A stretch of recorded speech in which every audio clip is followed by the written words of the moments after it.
Welcome back नाज़रीन, clinic online में दोबारा खुशामदीद। आज हम बात कर रहे हैं सुनने के हवाले से।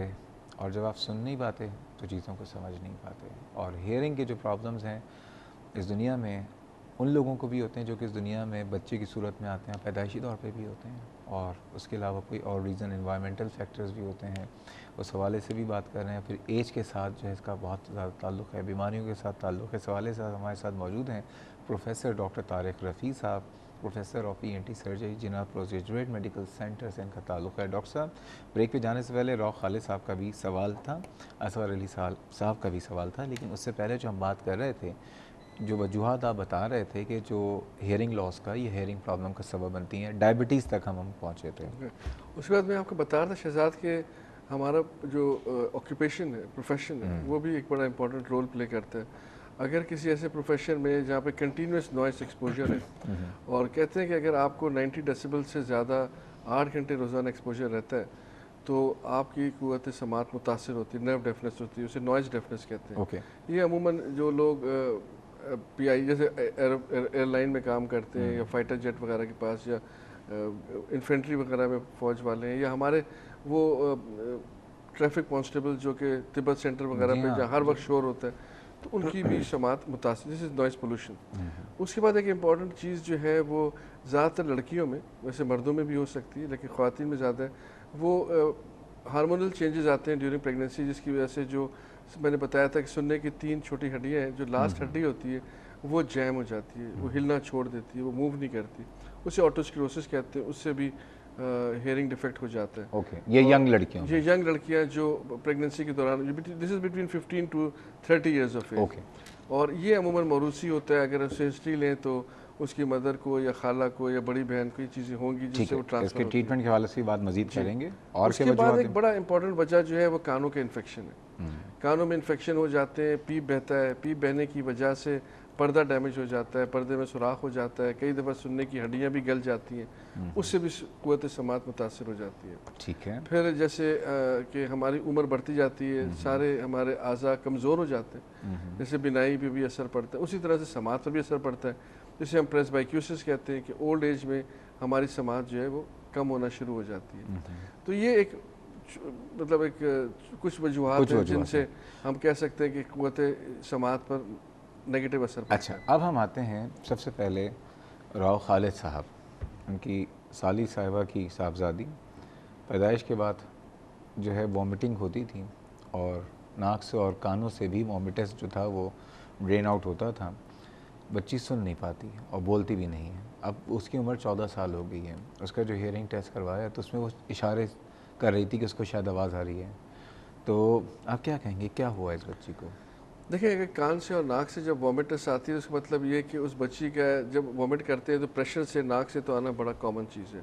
कान से सिर्फ उस सूरत में आ सकती है कि अगर हमारा यूस्टेशन ट्यूब बच्चों में ओपन रहता है, जो कि गले को कनेक्ट करता है कान से, अगर वो ट्यूब ओपन है और बच्चों में ओपन रहता है और पर्दा भी उस बच्चे का फटा हुआ हो, तो फिर वो यूस्टेशन ट्यूब के थ्रू कान के ज़रिए वॉमिटस बाहर निकल आता है, जो कि एक बड़ा कॉमन चीज़ नहीं है, एक अनयूजुअल सी फाइंडिंग है।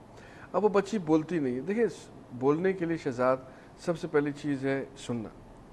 बच्चा बोलता है सुनने के बाद, जो अल्फाज वो सुनता है वो जो मैंने बताया दिमाग में हेयरिंग सेंटर है, वहाँ से वो जो हेयर करता है वो चीज़ें जो उसके सिग्नल्स हैं वो ट्रांसफ़र होते हैं फिर स्पीच सेंटर को, यानी हेयरिंग सेंटर और स्पीच सेंटर दोनों दिमाग में इंटरकनेक्टेड है। हेयरिंग सेंटर में जो भी वो अल्फाज सुनता है वो ट्रांसफ़र होते हैं स्पीच सेंटर में।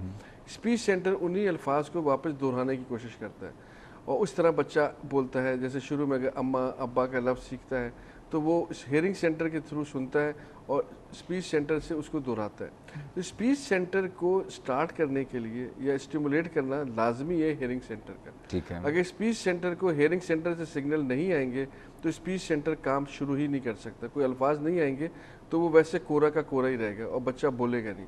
तो जो बच्चे सुनते नहीं हैं वो कभी भी नहीं बोल सकते। ठीक है। तो हेयरिंग लॉस जो है, जो कंजेनिटली डेफ है बच्चे, वो कंजेनिटली जो है वो बोल भी नहीं सकते। ओके। तो अब ये पहली चीज़, डेफ एंड डम दोनों फिर साथ साथ हो जाते हैं। अब इसमें यह है कि किस हद तक हेयरिंग लॉस है। ज़रूरी नहीं होता कि टोटली डेफ हो।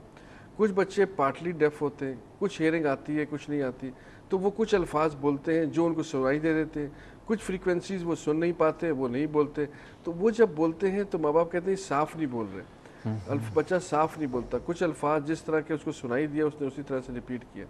तो ऐसे बच्चों के अंदर फिर वो टेस्ट होता है जिसे हम, क्योंकि देखिए छोटे बच्चों के अंदर आप कोई ऐसा टेस्ट नहीं कर सकते जिसके अंदर बच्चे की बोलने की से पूछा जाए तुम्हें सुनाई दे रहा है, वो तो नहीं बता सकता। तो उसमें एक स्पेशल टेस्ट होता है जिसे इवोक रिस्पॉन्स ऑडियोमेट्री या बैरा कहते हैं। उसके अंदर हमें पता चल जाता है कि इसमें सुनने की ताकत है या नहीं है।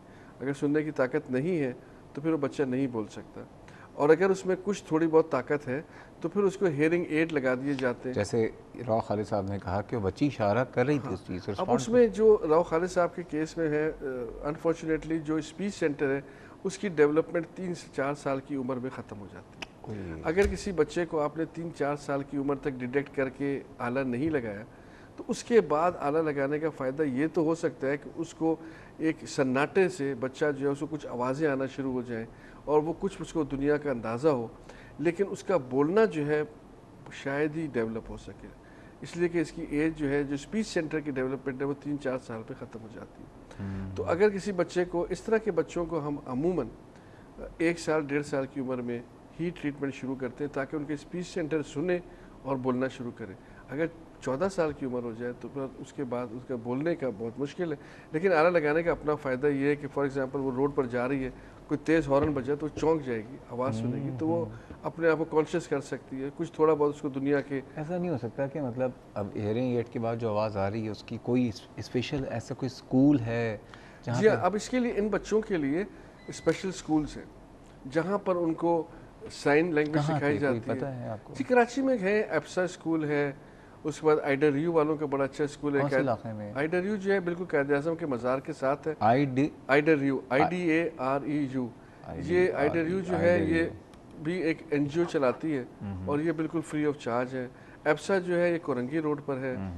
यहाँ पर बच्चे, ऐसे बच्चों को भेज दिया जाता है, वहाँ पर उनको एक मुफीद शहरी बनाते हैं इस तरह से कि वो बोलना तो बोलते तो नहीं है लेकिन साइन लैंग्वेज सीख लेते हैं, लिप रीडिंग सीख लेते हैं। यानी कि वो दूसरे के बोलने से समझ जाते हैं कि वो आदमी क्या कह रहा है और फिर वो इसको रिस्पॉन्ड करते हैं। ठीक है। तो इस तरह लिप रीडिंग है, साइन लैंग्वेज है, ये सब जिस तरह के बिनाई से महरूम बच्चों को ब्रेल सिखा दिया जाता है कि वो हाथ रख के पढ़ सकते हैं। हाँ। इसी तरह से ये बच्चे भी बिल्कुल, अगर आप इन बच्चों को, मैं तो जाता रहता हूँ इनके फंक्शंस में, आप यकीन करें कि दफ़ा आपने टीवी पर भी देखा हो, एक दफ़ा कहीं आता है कि वो लैंग्वेज में पूरे के पूरे तकरीरें सुना देते हैं। मैंने इनके एक दफ़ा एक फंक्शन में गया, वहाँ इनका मुकाबला था तकरीरों का और वो लैंग्वेज, साइन लैंग्वेज में तकरीर कर रहे थे और फिर उनमें जो सबसे अच्छी जिसने की उसको इनाम भी मिला।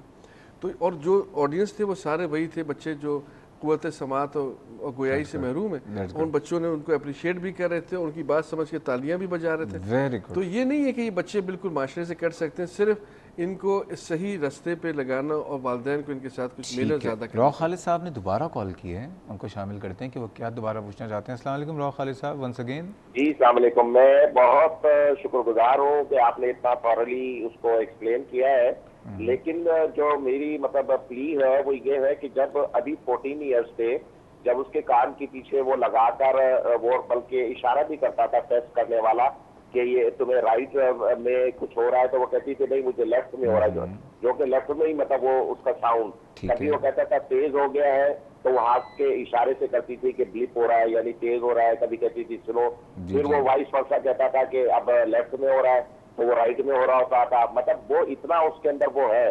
तो इस स्टेज पे जो है मतलब क्या बेस्ट सोल्यूशन है, अगर कोई मतलब कोई आला लगा दे तो मतलब जब वो सुन रही है बकौल डॉक्टर साहब की और आपके कि जब सुन रही है तो वो बोल सकती है। नहीं देखें, तो मुझे थोड़ा सा प्लीज ये राव खालिद साहब देखें, जो डॉक्टर साहब ने एक बात कही थी कि सारा ताल्लुक होता है दिमाग से ना। दिमाग में 2 सेंटर्स हैं, एक ऑडिटरी सेंटर है जो कि जो सुन रहे होते हैं वो लेके जाता है, उसके बाद वहाँ से स्पीच सेंटर पे ये तमाम जो सिग्नल्स हैं ये इन्फॉर्मेशन ट्रांसफ़र होती है और फिर हम उस स्पीच सेंटर के थ्रू हम बोलते हैं। ठीक है। अब स्पीच सेंटर की जो डेवलपमेंट होती है वो 4 साल तक कंप्लीट हो जाती है तो बच्ची, ठीक है।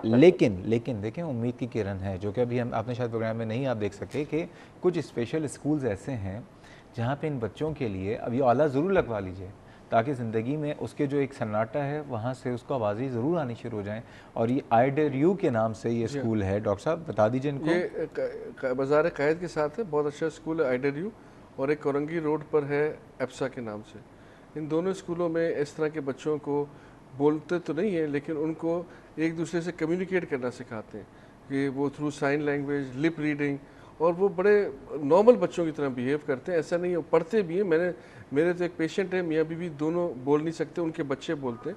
और इत्तेफाक से एक हफ़्ता पहले बच्चे को बुखार था, वो लेकर आए तो अम्मा उसकी बच्ची को इशारों से बता रही थी कि तुम्हें ये प्रॉब्लम हो रहा है। बच्ची ने एक्सप्लेन किया, और वो साहब जो है, he is working in a government office, और वो वहाँ पर जो है असिस्टेंट डायरेक्टर है, और वो बोल नहीं सकते, लेकिन उन्होंने MA किया हुआ है। ठीक और है, बीवी ने भी उनकी BA तक पढ़ा हुआ है। अगर डॉक्टर साहब जहमत करें तो क्या मैं डॉक्टर साहब को जिनाब के दिखा दूं लाके बच्चे क्यों को? नहीं? जिस वक्त चाहिए। डॉक्टर साहब एक काम कर, चलें अभी पर्ची लगा देते हैं डॉक्टर साहब। नहीं, कोई बिल्कुल, दिन बता दें, टाइम बता दें।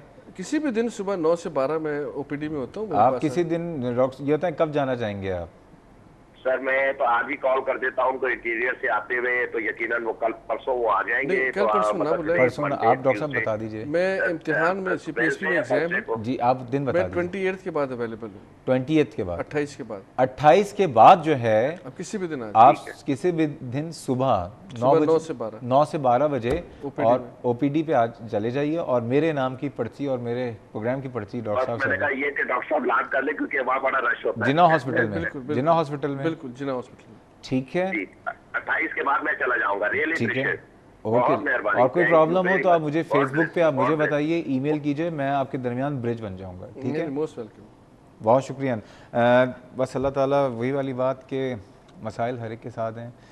हमारा काम ये कि हम कोशिश ज़रूर करते हैं, बाकी शिफा तो अल्लाह ताला के हाथ में। मज़ीद बातें करेंगे नाजरीन हियरिंग लॉस के वाले से, और फिर जो असगर अली साहब के क्वेश्चन है, और जो वक्त के साथ साथ उम्र के साथ साथ जो क़ुव्वत समात में प्रॉब्लम होती हैं, पैदाइशी जो प्रॉब्लम है, उसके वाले से किया गया जा सकता है। मज़ीद बातें करेंगे, जा रहे हैं ब्रेक में, हमारे साथ रहिएगा।